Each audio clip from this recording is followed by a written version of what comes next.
We provide you the platform to turn your dreams into reality. Give wings to your aspirations with KR Mangalam University. प्रधानमंत्री नरेंद्र मोदी के ताजा बयान ने देश की राजनीति में हलचल मचा दी है।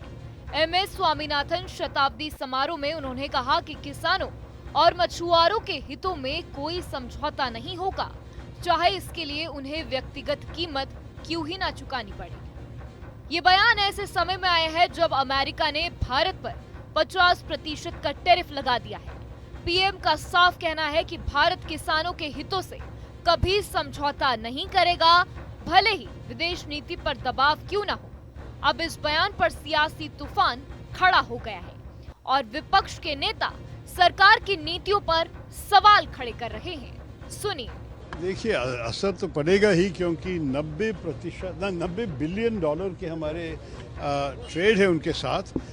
और अगर आप सोचिए कि अभी हर चीज़ 50% ज़्यादा महंगा होगा, तो खरीदने वालों भी सोचेंगे कि भारतीय चीज़ों को क्यों खरीद ले।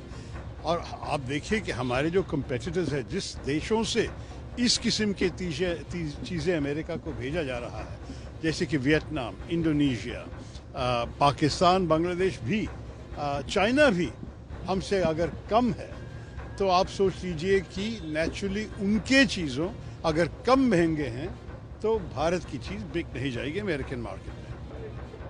देखिए, ऑपरेशन सिंदूर हो चाहे अमेरिका का मामला हो, राहुल गांधी जी जो है कितना घटिया मानसिकता का परिचय दे रहे हैं, उनके ट्वीट से आपको दिखाई दे रहा होगा। आज जो है अमेरिका यदि कोई हमारे ऊपर टैरिफ इंपोज कर रहा है तो देश के 140 करोड़ लोगों के ऊपर इंपोज कर रहा है।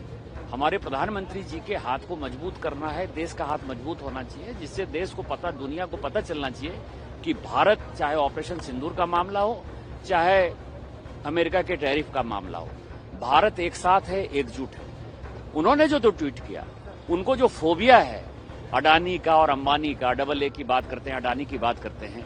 आज जो मैंने ट्वीट किया है, और मैं कांग्रेस पार्टी और उसके सहयोगी दल सबों को चैलेंज करता हूं कि 1995 से लेके 2024 तक कम से कम 250 बार कांग्रेस पार्टी, उसके सहयोगी दल, सोनिया गांधी जी, राहुल गांधी जी, प्रियंका गांधी जी ने अडानी के हवाई जहाज का उपयोग किया, अंबानी के हवाई जहाज का उपयोग किया, GMR के हवाई जहाज का उपयोग किया, SR के हवाई जहाज का उपयोग किया।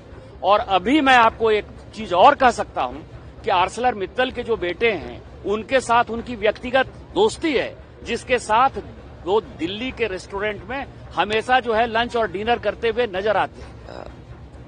भारतीय जनता पार्टी को ये बात 10 साल पहले सोचना था कि हमें अपने किसानों के हित के लिए, खेतीबाड़ी के लिए, दूध और दूध के बने हुए तमाम पदार्थों को लेकर के हमें हमेशा चिंतित रहना चाहिए और प्राथमिकता पर हमें अपने हर सेक्टर का ध्यान रखना है।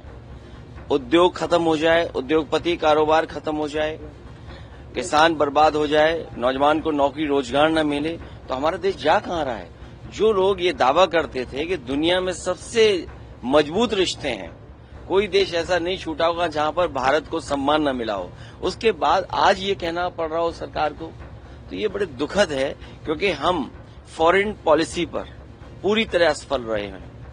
आप साहस दिखाइए, आगे बढ़िए। मैं सिर्फ इतना कहना चाहता हूं कि जो नारा लगाया था ना आपने, अगली सरकार ट्रंप सरकार, हाउडी मोदी, नमस्ते ट्रंप करके आपने अपने आप को एक बहुत कमजोर प्रधानमंत्री के रूप में खड़ा कर दिया है। अब विदेश नीति से अलग हटके मोदी की जी आप ट्रंप के फायदे पे चले गए थे, कुछ तो रहा होगा। आपको एक सलाह है, आप जाइए इंदिरा जी की समाधि पर, वहां खड़े हो जाइए और एक सांस लीजिए बड़ी सी। इंदिरा जी की समाधि पर हाथ जोड़कर आप उनसे शक्ति मांगिए और शक्ति मांगकर आप भारत के हितों पे मजबूती से खड़े होइए। मुझे पूरा भरोसा है कि इंदिरा जी ने जिस तरह निक्सन को, तत्कालीन राष्ट्रपति, और किसंगर को ठिकाने लगाया था ना, उनकी बातों का जवाब दिया था, आप में भी साहस आ जाएगा कि आप ट्रंप की बातों का जवाब दे सकें। About Russian oil, totally forgetting the whole hypocrisy of doing trade with Russia, EU's trade with Russia, China's purchase of oil, various other Turkey has also been a big buyer of Russian oil. To specifically target India speaks more about some reason why he wishes to bully India into submission to the trade deal. India will keep its national interest above everything else. India will keep its strategic relationships as well as its sovereignty, and it is well within its rights to respond the way it has to. It cannot be bullied into a deal. However, the question does arise that what are the retaliatory measures that we are going to be taking into consideration, considering a lot of our exporters are going to be impacted by this tariff, making Indian goods unreachable and not viable for American consumers. So having said that, I'm sure the government of India would need to relook into how it has managed to put all its eggs in the American basket, and now with someone who's so mercurial like Donald Trump dictating what he wishes to do. So I think it's a hypocrisy, and also while we talk trade, while he wants us to do trade, he's busy meeting the likes of General Asif Munir once again and handing over more and more loans to them. So the hypocrisy in itself will make the 1.4 billion people of this country question America's intent. जहां एक तरफ PM Modi किसानों के पक्ष में सख्त stand लेने की बात कर रहे हैं, वहीं दूसरी तरफ विपक्षी दल इस बयान को राजनीतिक मजबूती और असफल विदेश नीति से जोड़ रहे हैं।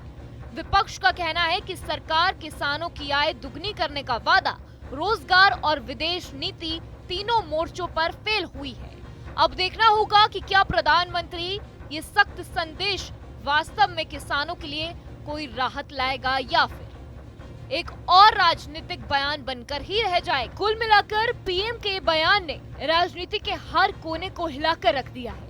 अब सभी की निगाहें इस पर है कि ये बयान जमीनी स्तर पर कितना असर डालता है। जहां भक्ति है हर शब्द में, कथाओं में छिपे हैं दिव्य रहस्य और ज्योतिष देता है जीवन को दिशा। धर्म से जुड़ी हर बातों को जानने के लिए हमारे चैनल स्तुति को सब्सक्राइब करें। चैनल पर जाने के लिए इस लिंक पर क्लिक करें।